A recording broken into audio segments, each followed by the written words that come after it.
Okay, I think we'll go ahead and get started. It's 11 o'clock, so for the sake of time, we're going to get started on time. So we want to welcome you to this week's Purdue at Westgate webinar series. My name is Samantha Nelson, and I'm the program manager for the Purdue Foundry Westgate here at the Westgate Academy. We at Purdue at Westgate strive to promote business and talent growth, and we want to help support you as a startup and a small business. One way of supporting you is by having webinars like this that we are having today, making it relevant to you and your business. Today, we are excited to be hosting a webinar with Megan Lohman. She is co-founder and CEO of Plan Forward. I will let her tell you more about her background and journey, but I wanted to let you know that I met Megan through Chelsea Linder. If anyone knows Chelsea Linder at all, you will know that this is a recommendation that is highly regarded. She is the managing director of the G-Beta program in Indianapolis, which is a nationally ranked startup accelerator program out of the Generator. We are asked a lot of questions regarding non-technical founders and how to find the right tech talent, or how can I even create a tech company as a non-technical founder. So today, I believe Megan will be able to provide you information on how she did just that. We ask that you mute your microphones, and if comfortable, you can leave your video on during the presentation. Either way is good with us. I will be moderating questions during the presentation, so please feel free to ask your questions in the chat function on your screen. The presentation will be recorded, and a copy of the presentation slides will be sent to you via email after this presentation. So without any further ado, I would like to introduce to you Megan Lohman. Thank you so much, Samantha. It's really great to be here.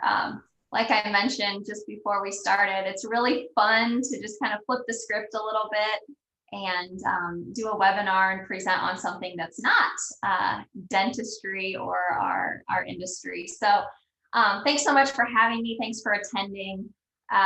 Non-technical people really can start tech companies. I am absolutely not a technical person, and I'm really excited to be here to tell you a little bit about my journey, hopefully give you some tidbits to save you some money along the way if you're thinking about starting a tech company or you're maybe already in the process. But there's certainly a massive learning curve. And so I'm going to tell you a little bit about my background, how we got into this, what our company kind of does, and how we went through our journey thus far. So I co-founded a company called Plan Forward with Dr. Jason Flanagan. He's a dentist, and we are both here in Westfield, Indiana, just north of Indianapolis. And I think most non-technical founders who start tech companies really have, deep industry insight into whatever problem they're trying to solve. Clearly, we were experiencing this real life issue, and we thought, a technology solution could really kind of help or fix this problem. And I think that's where a lot of founders find themselves. Like you know the problem, you know the industry, and you know tech can solve it, but there's so much that goes into actually starting and running a tech company that's very much outside your comfort zone. So a quick story on us. I started working, I don't have a dental background. I actually was the first employee of a startup, but it wasn't a tech startup prior to working with Jason. And so in 2012, I started working in his practice, and it was really just supposed to be a very transitional position while I was exploring a completely new industry. But while I was there, some really interesting things were happening in the world. The big one was that the Affordable Care Act was implemented.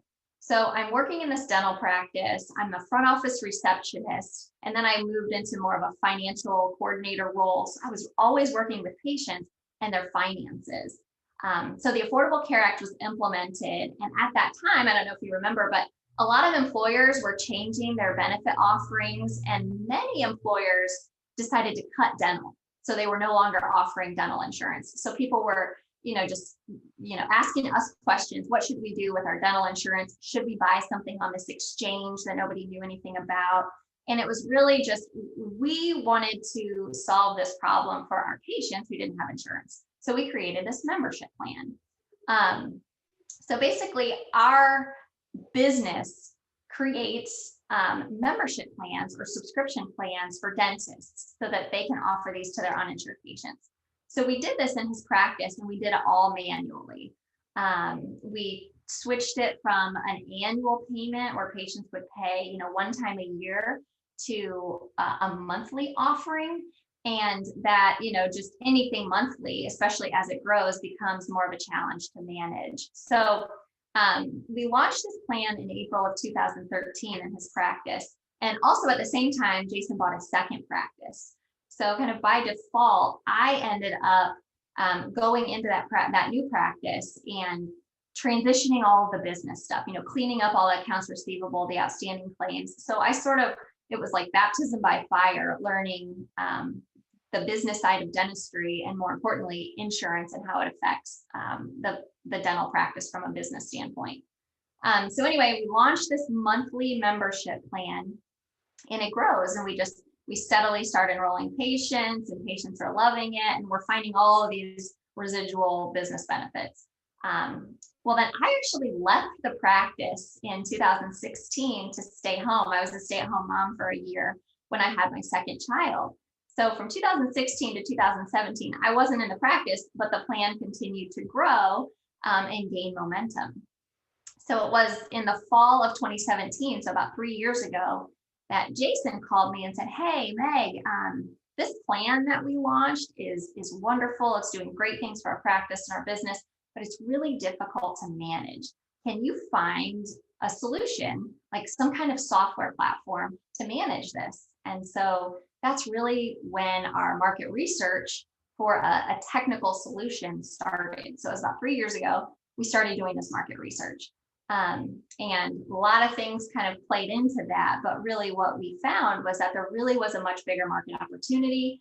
And Jason is really plugged into the dental community from a state and national level or perspective. So we also knew that this was a need and a demand for more than just Jason and his practice. So we decided to pull the trigger and went through this whole process I'm going to tell you about.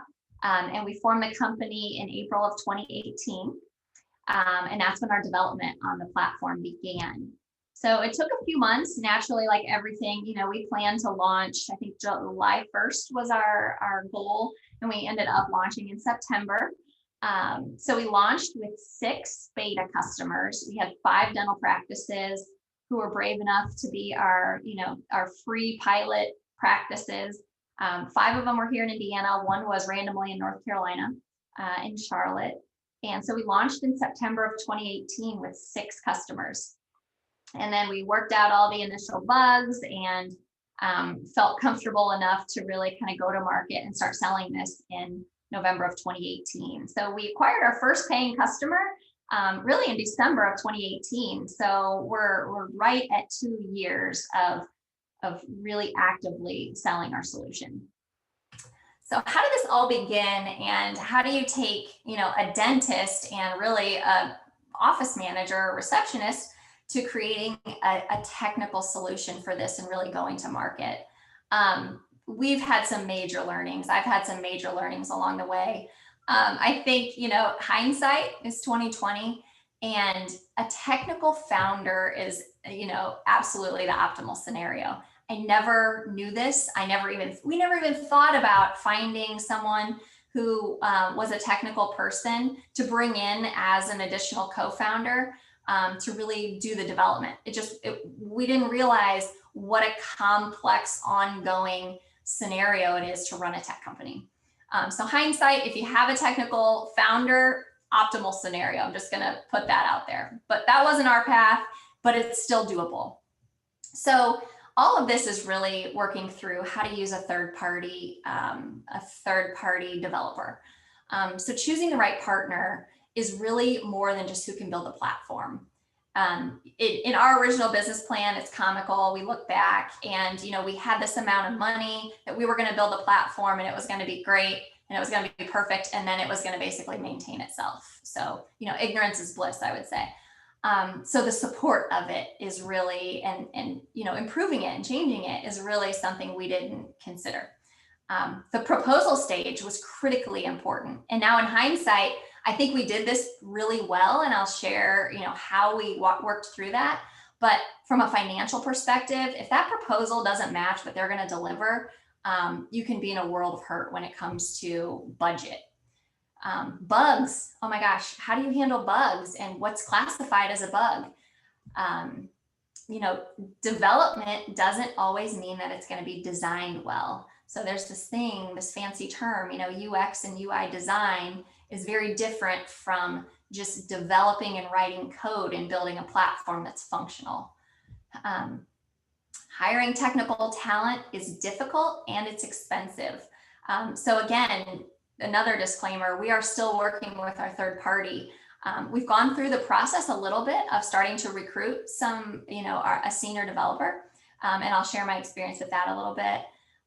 But with this whole process, technical advisors are crucial. So if you are not a technical person and you're entering this technical space, advisors are really important from, issues you encounter, managing your third party, developer, backlog management, just everything that goes into even writing a job description on hiring an engineer.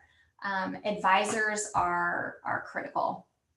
No platform is perfect. I mean, you all know that, but the fact that no platform is perfect makes this such a challenge when you're not a technical person. Third-party relationships are always challenging, but your development team is your lifeline when that is your product and that is what people are buying. There might be a certain level of service or something else you provide in addition to your platform, but your development team, they want to keep you happy because you're the client, but you have to keep them happy just as much because they are the person that is really going to make or break your business. So with that, finding the right partner. So once you've decided that a technical co-founder is not in your scope, then you're going to be figuring out, okay, well, who's going to build this platform? There are a lot of questions we didn't ask that in hindsight, we probably should have. Number one, they should absolutely understand the basics of your business.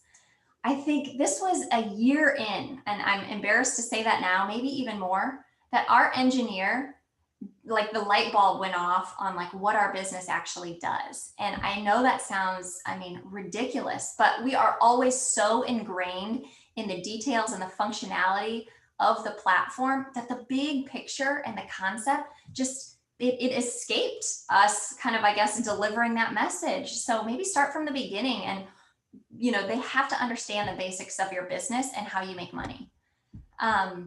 They are responsive with good communication. Communication is the most important thing when you're dealing with, anyone, even internally, but certainly this third-party situation, being your developer, if they are not responsive from the very beginning, even through that proposal process, that's a big red flag. And just know there will be a lot of communication. There were many nights that, the developer and I were, if we were trying to roll something out at a certain time or a client was having an issue or was a Pacific Coast client, you're on the phone, in the middle of the night, and developers work at crazy hours. So sometimes if it's right in the middle of the day when it's my working hours, they're sleeping or, they're working throughout the night. So just know that there's going to be a lot of communication and it's usually, around the clock. You want to talk about how much technical support could be required for whatever industry or whatever platform. Are you B2B? Are you B2C? Who's going to be needing support? When we went through this process of choosing a development partner, we talked with, we didn't know anyone really who we absolutely didn't know who was going to be the partner, but it was like my husband's cousin's husband was a software engineer for a company in town. So we had lunch and I just picked his brain about, what does an engineer need to do? How much do they cost? How long do you think a project like this would take? And I just was fact finding. So we talked to a few people who had the technical capability, but building our solution was going to be like their side job. So that's one option. Or you have freelancers who, they work maybe on multiple things, and they would be your one go-to person. It's kind of, the guy or gal in their basement, and this is what they do, but it's one person. And so that for me just made me a little bit nervous with, well, what happens if that one person, is on vacation or goes away, or, what's going to happen to this platform? So we then started talking to like IT consulting firms, and I went to college with someone who owns one. So we met, we talked about it, and we ultimately ended up going with them just because I knew the owner, and I just felt comfortable that if something happened and I needed to pick up the phone and call them, that, I could do that. So we ended up doing that. And in hindsight, I'm really glad we did, because things we didn't think about, like technical support on off hours, when it's one person, you're kind of handcuffed to that person. And if they're not available, or they're on vacation, or, something happens, then you're stuck. And my next point there is, will there be support during off hours that's necessary? And sometimes you don't even realize that you're going to need it. Like maybe one time it was random, but like our SSL certificate, it's on auto renew, but for whatever reason, it didn't renew. And so the site wasn't available or went down. And that was on the weekend. And so things like that maybe it's not a customer issue, but some stuff happens that you're going to need to reach someone. And it just made me feel comfortable having a company with multiple people and multiple phone numbers to reach out to when there's support around the clock. Is there backup when a lead engineer is gone? That's really something, again, with not having any technical capability, and that's our product. You want to know that if something happens to that one individual person, that there's somebody there to back that person up. And the last part is, what are the rates? So, choosing the right partner and getting the original scope of work and that proposal to kind of build that MVP or your first version of the product is one thing, but then the ongoing support, you're going to want to know the rates, and they're different rates usually for, actual development versus, bugs and technical support, and just additional support that you're going to need. It's usually different hourly rates. And, a senior engineer is a different hourly rate than a junior engineer. And maybe you don't always need a senior engineer to do whatever you're needing. So those are some of the considerations that we absolutely did not do this when we were going through this process. But in hindsight, we're really fortunate that we went with the partner that we chose, because of all of these things that we didn't think about, especially the off-hour support and communication, and just having multiple people there and available to help you when you need it. So the proposal stage, how do you take an idea? Everybody has an idea, but how do you take it and turn it into this solution and communicate what you want this product to do and the value you want to deliver? And how do you put a price tag on it? It's really difficult to do when you don't even speak the same language. So the proposal stage was really important. And what I realized after multiple meetings, that what I said was not what they heard. Throughout multiple meetings, we would meet, and I would think, we laid everything out. I told them the feature list. They had a good understanding of what this platform had to do. And then we get to the final meeting, and we were completely missing the boat. And so what I ended up doing, and I have a visual here, is have a comprehensive list of features and things the platform has to do. Have that list, and then review your proposal and identify every single feature that you're needing and make sure it's baked into this proposal. Number one, I would say try to agree on a price tag for the project. So try to have your partner give you a dollar amount for building this whole list of features into the platform. And what we ended up doing is, because I felt like we were missing the boat so much, I went through and literally numbered our features. And then I went into the proposal and I matched those and numbered, okay, I see this here in the proposal, I see this here. And there were like 15 or 20 things that were not in the proposal that we needed to do. And then agree to a set price for that full scope. So here's just kind of a diagram of, this is actually what I sent them. So this is our software and what we needed it to do.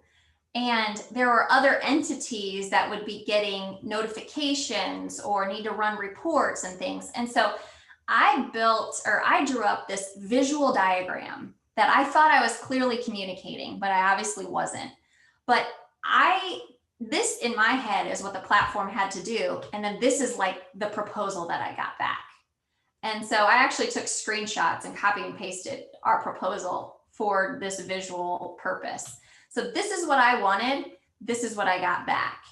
And when I went through the numbering, and saw that there were like 15 or 20 things on this diagram that were not baked in there, that's like a difference of thousands of dollars when you get to the end of building this on a feature list. So absolutely, once you get that proposal done, once they're understanding what you need, agree to a set price for that scope.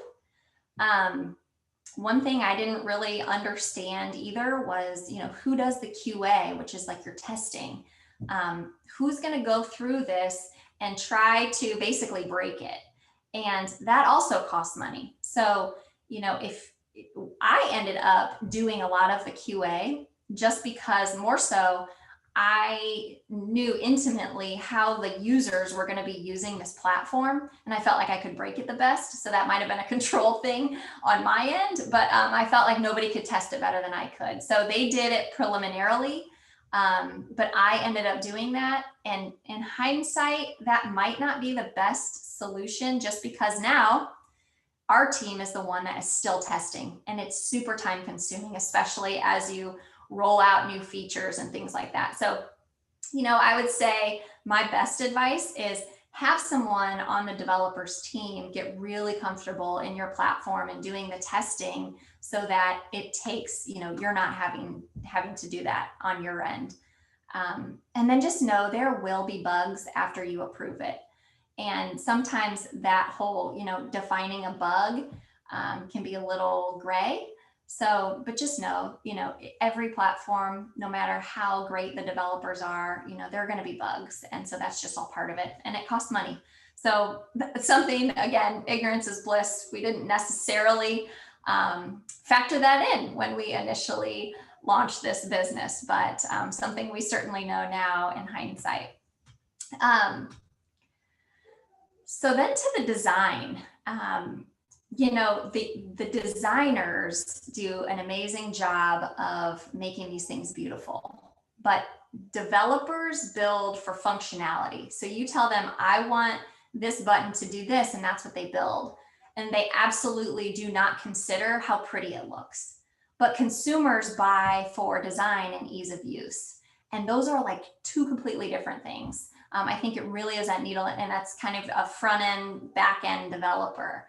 That's something I absolutely didn't know about. And the term full stack developer is somebody that can do both of those things. So what we ended up getting, which I would absolutely recommend, your MVP is built for functionality. You want your platform, it is absolutely your ugly baby. I would recommend building it, not spending the money on beautiful designs until you can get a customer, that somebody is willing to pay for this because it fills a need or provides value. You will get their feedback from using that MVP. And you take the customer feedback and you take, your customers actually using the product to then give that information to designers, and they make it beautiful. but it's really, you know, professional designers are expensive. They're absolutely worth it. We went through the process of redesigning the platform last year, actually, at this time. So we built the MVP and we launched it in September of 2018. And we ran with that for about 18 months. So we started redesigning it a year in when we had, gosh, how many customers did we have? Maybe 15. And so we had enough feedback on, you know, things that where maybe we missed the boat or it was difficult or we need more reporting capabilities. But you get that feedback and you give it to the designers, and then they come back with something that will sell easier and looks better and competes well against your competitors. But it was so expensive to do that I think had we done that from the start, we would have ended up having to redo it anyway, because you learn so much when people are actually using the platform in a real life scenario. So here was our ugly baby. You know, very much an engineer developed it, and it was fine. It was functional, but certainly not something that a professional designer would put together. And here is what our platform looks like today. So, you know, just the difference, and, you know, people paid for this and it provided value and we got post revenue, but this is what, you know, channel partners are gravitating toward. And this is where we're getting compliments on our UX UI design. And this is what competes better against our competitors. So I would highly, you know, just keep in mind that if you're building your MVP or, you know, starting off, that build it for functionality to prove that you have value, and, you know, get some customers, whether or not they're paying, but get their feedback before you go incorporate that and you know, invest in making it beautiful. So advisors, you know, I touched on advisors.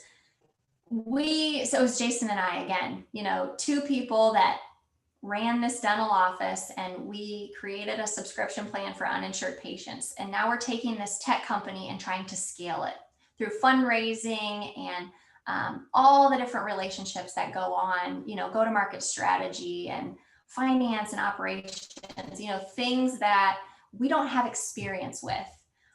The advisors fill in your gaps.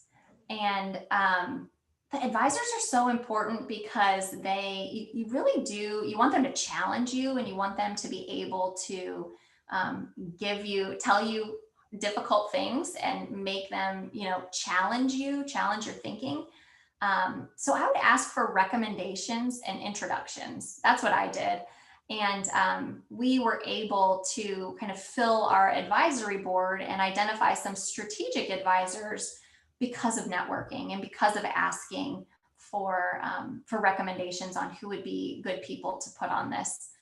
And someone told me this, which I'm not sure I would have thought about, but have one for each core area of your business. So I have my product person. So that's our technical advisor, our industry advisor. So who, you know, really understands your industry and has that domain experience. Who's your sales and marketing or your kind of go-to-market person? And then kind of your internal financial operations, maybe customer service. Who's somebody that really owns that area of the business and can give you insight. Tell them what you need. You know, they absolutely want to help you. And from a technical standpoint, I have reached out. So here's a list of our advisors. We're incredibly fortunate to have amazing advisors. And so I probably work most closely with Scott Craigie and Mike Reynolds. So Scott has started multiple companies. He started a tech company and scaled it, exited, and now he's the managing director for Techstars with the Heritage Group. So he's really still plugged into startups, and he takes every single plan that I have or thought and challenges it. So I'll have a plan and he'll take it and he'll kind of flip it on its head. And Mike he knows digital products intimately. And he was at a Primo early on, and then he founded Innovate Map. And so they're our product partner. And so I kind of have my, startup tech scale to business, strategic advisor, and then this digital product expert, I would say, who are really my go-to people. And then our advisory board. So Jason, my co-founder, he's not operational, so he's still running a dental practice. He's a customer. He's still really plugged in the dental community. So he's our industry person. Jenny Vance, she was, the former CEO of LeadGen, and she was a co-founder there. Now she's a CRO at Curvo Labs and has done some other things in between. But she's absolutely the sales and marketing guru and kind of our go-to-market person. Angie Stockland co-founded OneClick, and she was their COO. So she's no longer there now. She's gone on to some other adventures, but she is kind of my operational person that I go to. And Rachel Clark, she's now the CIO of the BMV. But she was at BidPal, which is now One Cause, for a while. And she is my product person. We ended up for a few different reasons, I just really wanted, and I would advise anyone to do this, you're at the mercy of these third-party developers if you don't have the technical person on your founding team. So we had a third party do a technical audit just to see, not that we really doubted where it was, but just to have an unbiased opinion on where was our platform from a technical audit standpoint. And so Rachel was the person that she's helped me identify who should do that. She helped review the audit. She's helps me make decisions on, what we need to change or what can wait. And she's just that go-to person for anything technical. So now we're kind of at the point for hiring internally. Now we're still using, like I mentioned, our third party team. And number one, you absolutely must work as a team. I can't say it enough, but communication is key. One thing I didn't really understand was that developers document as they're coding.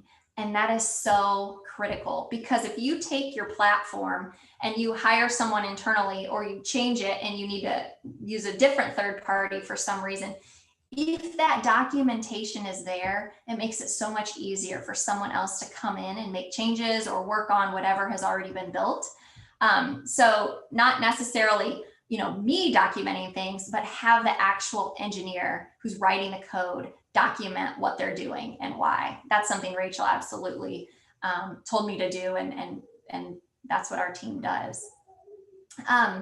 I haven't done the best job and didn't do the best job starting early on, but document scope changes. So there, I don't know if you noticed in that proposal, but at the very bottom of the proposal, they specifically identified things that were out of scope. So as the scope changes, that's absolutely going to change cost. And so it's important that, when you're talking about what you need, we've had situations where we started and it was a bug, and then we decided, oh, this actually needs to function like that because of X, Y, or Z. And so that's a scope change in essence. And so documenting those things from a billing standpoint is really something that I would highly recommend, and I do a better job of now, but didn't necessarily from the beginning. Again, bugs, know this, it just happens. Be patient with your team, your development team, and just know that what you say is not what they hear. And they're so literal.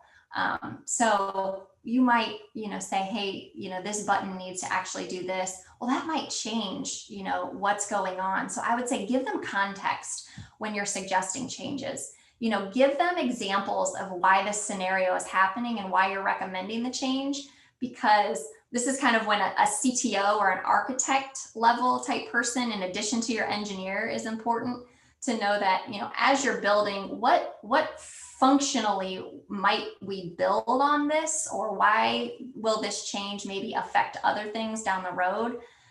So when you give them context, it really helps the developers decide what way to go when you're either fixing something or redeveloping something. And another thing, just from a budgeting standpoint, anytime it's third party, it's like your attorney bill, or if you're paying an accountant, it's hourly. And so once you get outside of the original project and the original scope of work, and you're kind of in maintenance mode until you add to the platform or redesign it, those things tend to be hourly or maybe on a retainer. So one thing I would suggest is getting weekly, hourly reports, especially now team.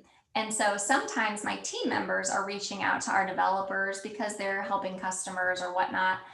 And I might not necessarily be the one reaching out and requesting work being done. And so we've ended up at the end of a month having, acquired all of these working hours that I wasn't necessarily prepared for. So I think asking them to just send you weekly reports so that it doesn't wait until there's a whole month built up that you're not expecting from a budgeting standpoint.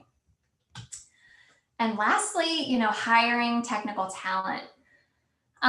So we have gone through this process, and we intended to hire a senior engineer back at the end of summer. That was our original plan, but we ended up changing our plan a little bit, and instead we hired a director of marketing. But we went through the whole process of writing the job description and started to have some initial conversations. So I have gone through this process a little bit, and to be honest, it was a lot harder than I thought. I thought we would just get some recommendations of engineers, and people would say, yeah, let's talk to them. And number one, our engineer who's been working on our platform for a long time now, I said, hey, they know once a startup gets to a certain point, the goal is always to bring that engineering team, in-house. It's hard because they're expensive and it's a lot on your burn rate. So it's hard to kind of find the right time to bring them in. But we are kind of at that point, and I asked our engineer, I said, hey, can you write like just an email list of what would an engineer in your position need to know and understand in order to be successful? So he essentially just wrote the list of applications and things that he works in, and kind of just sketched out what our job description looked like. So I took what our engineer was working in, and then, asked our advisor and some other close friends who were engineers to kind of revise and redo. I think we rewrote the job description 3 or 4 times. But when it's a startup or when it's a really early stage, sometimes that first engineering hire is going to be doing more than writing code. So make sure that if they're part of brainstorming sessions, or if you're expecting them to do something in addition to just writing code, are they going to be talking to customers? Are they providing technical support? Things like that. What's going to happen when they're on vacation? Those types of things need to be considered when you start thinking about talking about bringing someone in full time. So then, ultimately, before you start circulating this job description, have your advisors write or edit the job description so that it resonates with someone who is a technical person. When you're ready to start talking to those people, ask for referrals. I think even if that person's not the one to take the job, it's really good to start having the conversation about hiring an engineer, because what I wasn't necessarily prepared for, and I probably should have thought this through, but an engineer, or anyone who joins your team, but especially an engineer, is really going to want to be excited about your business and about really kind of being on that ground level of the business. So you have to really be able to and be ready to sell your bigger vision. And I just, again, I thought that I would just start talking to these engineers and it would be more technical. And then I would have some, other person probably interview them from a technical standpoint.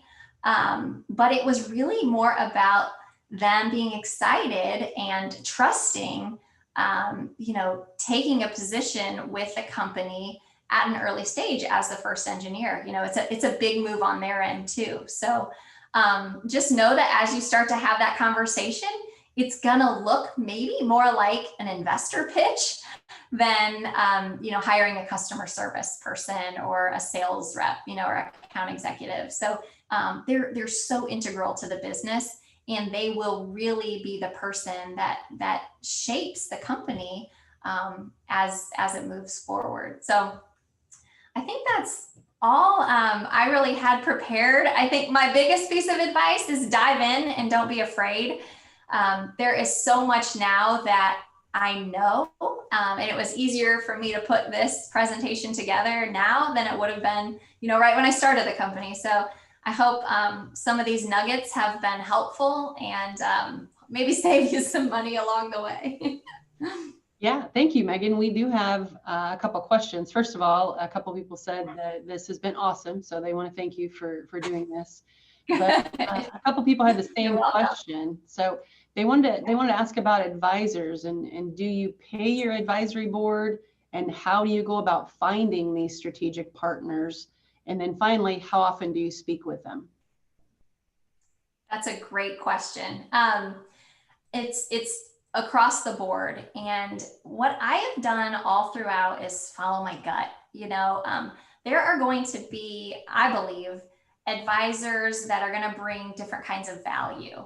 And they're going to be more interested in being more involved. So if you have a person that, for whatever skill set, or maybe it's their network, or maybe it's their background, that you are just drawn to, and you have a really good chemistry with them, startups don't usually have a lot of money. So from a financial standpoint, sometimes you can pay them a little bit, just to be in your back pocket on a monthly basis. I've certainly heard of people doing that. We considered that from a CTO standpoint. So bringing in a chief technology officer at a limited capacity to give us a few hours just to give us oversight. And we were going to pay them, a couple $1,000s a month just to be that person. So from our advisors, you're going to get different answers, but we have formally structured an advisory agreement where they're incentivized with actual shares in the company.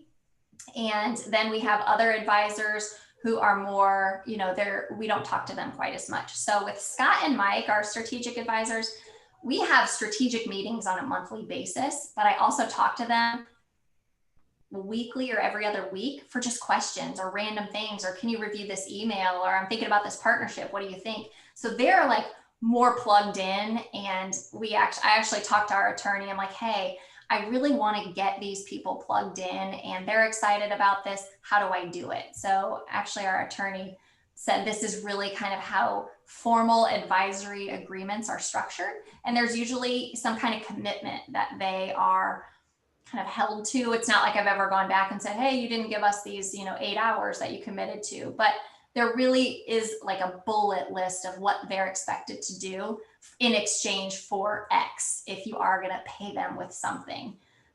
But when you're asking for recommendations, I think that you have to know what you're asking for, maybe not necessarily from a time perspective, but know what you're asking for, and then ask, somebody you trust who would be a good person. So I asked Jenny Vance, I'm like, I need an ops person. Jenny's the one that introduced me to Angie Stocklin. She's like, I just think you should have coffee. I think you guys would have good chemistry. And so it's asking people that you're already in communication with. G-Beta has, I went through G-Beta. They have a massive network. And so someone like that, I would go to Chelsea and say, hey, I need to connect with someone, who has expertise in this. So just use your network, use the resources available. Indiana has so many entrepreneurs, willing to help, and people who've already done it, who still love it and still want to give back. I think that's one of the best things about Indiana, and why we've been able to be successful as non-technical people is just because so many people are willing to give their time. So just have a cup of coffee. If you have good chemistry, and say, you know what, I'm putting together this advisory board. We meet quarterly. That's what I ended up doing with the advisory board. We meet quarterly. I have a quick agenda, and it's just more, and they just do that out of the goodness of their heart. So I think you can pay people, but follow your gut, you know. We have a couple more questions. So Okay. kind of along the same lines as the advisory board and stock options, this person wants to know, are you or have you considered giving stock options or other buy-in incentives to your technical hires? Absolutely. You're probably going to have to. What we did not do, which what book did I read? Oh gosh, it's escaping me. But when we split up equity in the very beginning, one book I read was keep like 10%. Don't give the founders 100% of it. Keep like 10% or some bucket of equity that you're going to need to recruit these really critical people. And your technical hires are absolutely going to be those. Maybe you're in the finance world, or you need a CFO or a director of finance, or some maybe it's not a C level, but your VP or your operational people, they're probably going to expect some kind of equity, because that's what motivates people to join startups. It is a grind. It is the hardest thing you can imagine doing. And so to go through it, and a lot of times, again, you don't have a lot of money. So if we would have reserved a portion of equity to divvy out from the start, then you're not going back as the original founding team and trying to say, okay, how much should we give? You just kind of agree from the beginning, we know we're going to divvy out 10 or 15% to hires at some point. So we're only going to collectively add up to 85%. Okay, kind of along the same lines, someone asked, what advice do you have for bootstrapping startups that don't have the 20,000 to 100,000 for third-party developer services? Ooh, give them equity. Yeah, it's so hard. Okay, so Samantha, you asked me this. Now there are other options outside of coding. It's like low code or no code solutions to getting some kind of product out there. Or you could pitch your idea to to whether it's consulting groups or developers. You could get a part-time person who has another job to build some kind of platform. But that first amount of money is really, really hard. And just know, it's early on. I remember literally thinking, okay, I'm not going to buy this legal pad this month. I need to wait till next, like the stack of legal pads, like basic office supplies, because I didn't want to put, I couldn't spend $75 this month. I had to wait a little bit. But I think that's a long answer too. Yeah. That's okay. It's interesting. These questions just keep segueing into the next question. So first of all, they say, Megan, so impressive. So I completely I'm glad agree. It's resonating. Yeah, I completely agree. We've got some great people attending that are obviously getting a lot out of this. So they want to know, how long did it take for your technical partner to stand up your MVP? And once it was stood up, did it match what you had envisioned based on your illustration of your features and proposal? It did. Not right away. So our platform is basically like a payment system. So we integrate with a credit card processor. So we launched development April 16th. That was the first day we started.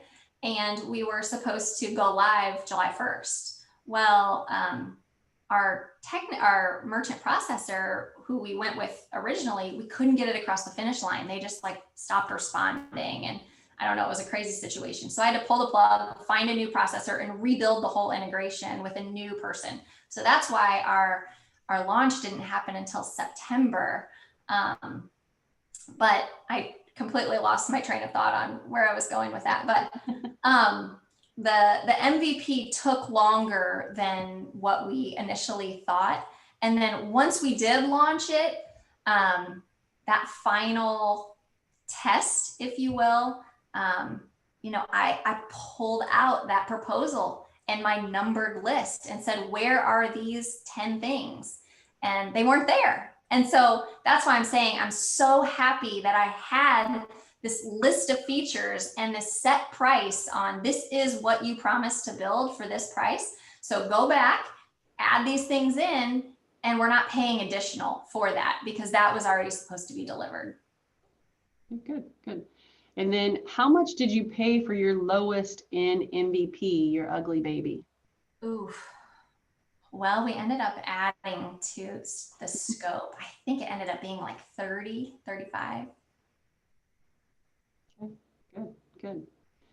Well, you've answered a lot of questions, Megan, and we are so thrilled to have you come here. And it sounds like everybody that attended got a lot of out of it. And you know, I think they're hoping to be able to reach out to you at some point Oh yeah. if they do have some questions. So maybe if you want, I can provide. Oh, there's my email. Oh, there you go. Okay, good, good, good. So yeah, so there's Megan's email. If anybody has any questions, you know, this was Megan just providing information and knowledge to us. So it's certainly not from our perspective. I'm not going to become a member of her platform unless I just want to go take a look at it. So I really appreciate her coming on here, and I think that she provided a lot of benefits to everyone that was on there. So we really appreciate that. You're welcome. So we, Purdue at Westgate, want to thank you for attending this. We do webinar series, Purdue at Westgate webinar series, at least twice a month, sometimes 3 times a month. So watch the westgate-academy.com events calendar to see what's up next. Also, you can follow us on all the social media channels. One thing that we are doing after these webinar series, we have a after party Facebook group on the Westgate Academy Facebook page. So please join that if people want to continue to have some conversations going forward. So we appreciate everybody for attending. Megan, thank you very much. We hope that sometime we can start holding some in-person events here soon. And maybe we can get everybody together to see each other and to start collaborating more. So thank you everyone for attending, and have a great, safe week. Thank you, Samantha.